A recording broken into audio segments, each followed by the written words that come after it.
Hello everyone. Today in this video we're going to show you how to change the settings of the Zoom to let it works with the Zoom sessions that you're going to start with the students. To go to unchange, you need to open Google Chrome or Safari or any browser that you are using. Then you go to zoom.us.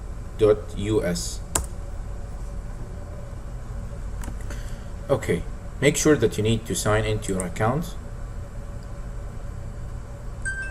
Here, my account, then I'm going to sign in.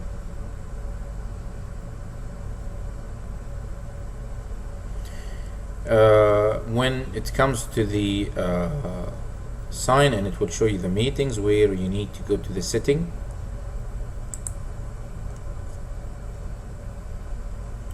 In the setting, we are going to the main or the important things that we need to use, and there is many things as it's active by default. Okay, you need to make sure that you activate the waiting room. This is it will allow the students to not join your session directly.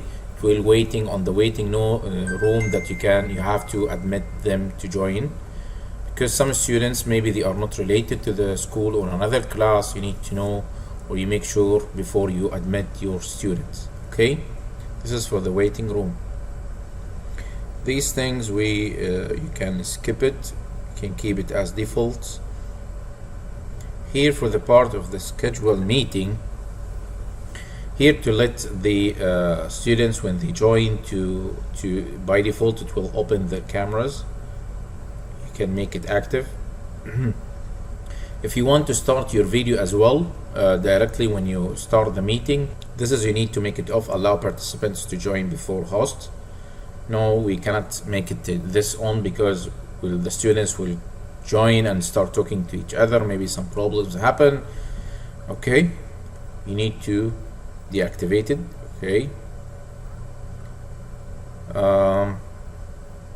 Here also there is an option, good option, mute all the participants when they join the meeting. You can activate it. It's much better to not let everyone talk when they join the meeting.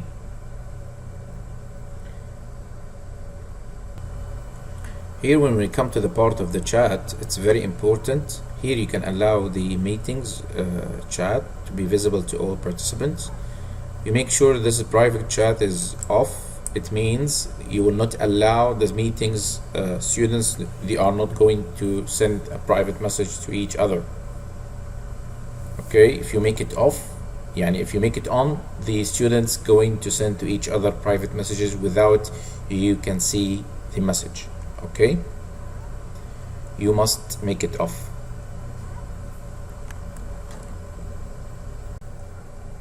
If you want to do auto-saving the chat, whenever it's going to the end of the meeting, it will auto-saving the chat. You can keep it on.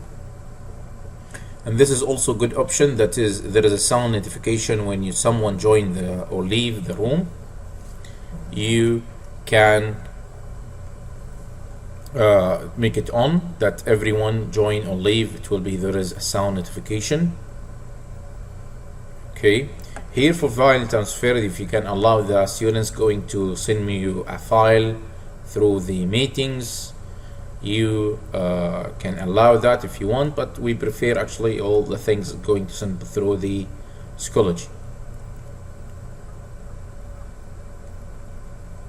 Okay, show Zoom window during share screen. If you share on a screen, you want to show the Zoom window that you can access, or you can see it when you want to deactivate or stop share screen.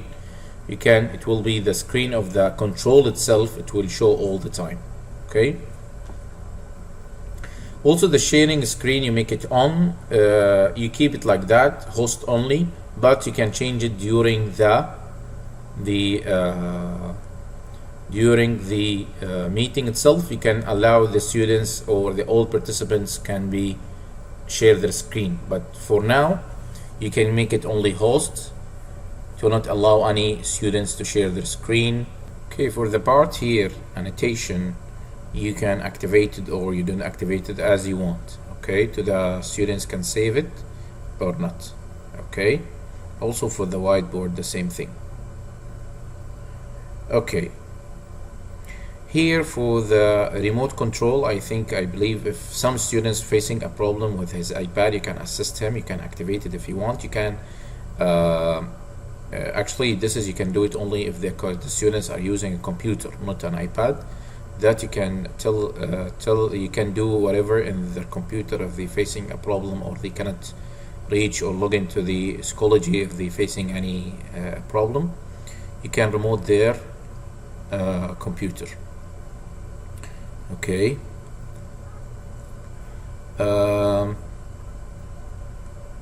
Okay, this is here is very important as well. It's called allow remove participant to rejoin. For example, if you remove any person because you don't know it's a student or someone else, or he joined with a different name and you removed him, it will allow him that he can join again in the waiting room. You can see he changed his name and he join again. But maybe sometimes you remove a student, he is a student in your class but he was not replying you or anything. It will allow him to rejoin again if you deactivate it, because by default it's deactivated. If you deactivate it, this students cannot return again to your meeting or your session.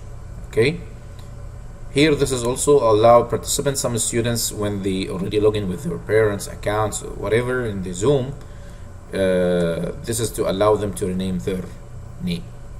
Okay, here also the hide participant profile picture in a meeting. Sometimes the students are using some game picture or not a professional picture or photo. Maybe it will distract some students to look into that photo. It's much better to hide it, or they are not using something is not related to the school. It will be much better you hide the participant profile picture in the meeting.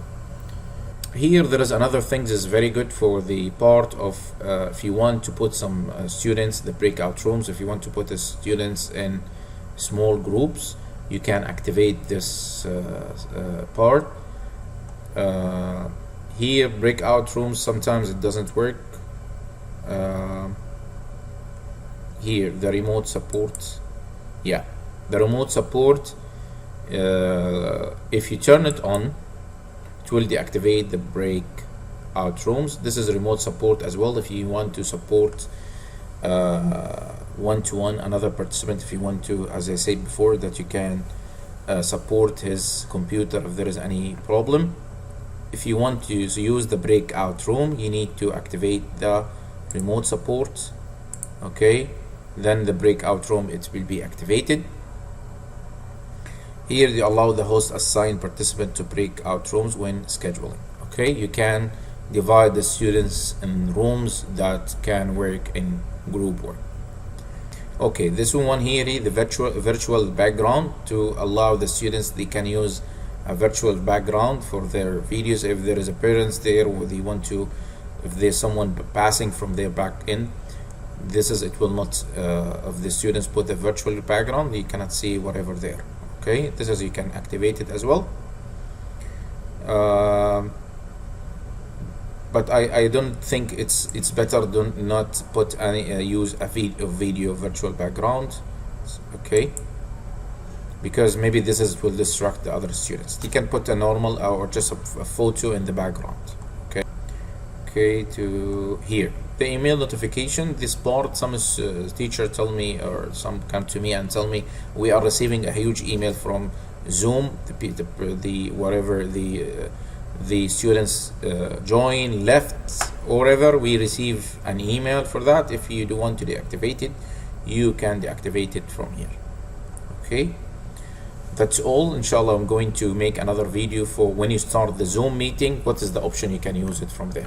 See you then. See you. Bye.